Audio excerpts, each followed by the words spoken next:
Welcome to Game Thinking Q&A. Today's question comes from Olivia, who writes, I know something about design thinking. How is game thinking different? That's a great question. We get that one a lot. If you have experience with design thinking, congratulations, you're ahead of the game. Design thinking and game thinking have a lot in common. Both focus on customer empathy and rapid prototyping. Now, the game thinking 5-step framework was inspired by the widely used Double Diamond design framework created by the British Design Council in 1991. Guess what? Design thinking is also built on this earlier framework. In a nutshell, design thinking gave concrete language and, frankly, a sexier front end to the emerging practice of user-centered design. Design thinking is now well established and widely used, and often misunderstood. There isn't one right way to practice design thinking.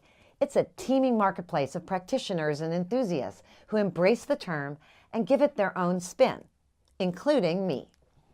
Now, at this point, you might be thinking, well, there's a lot of overlap, so why come up with a new term? What's the difference? Game thinking introduces 3 key ideas that go beyond design thinking, and these ideas will take your product design to the next level. The first is Superfans, the idea of empathizing with a narrow early adopter slice of your audience first, rather than people in your broader target market. Second is Mastery Path, the idea of organizing your customer experience as a skill-building journey that helps your customer get better at something they care about.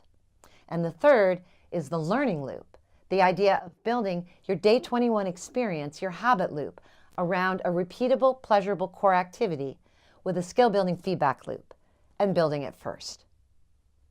Now, game thinking and design thinking, as you can see, are deeply compatible.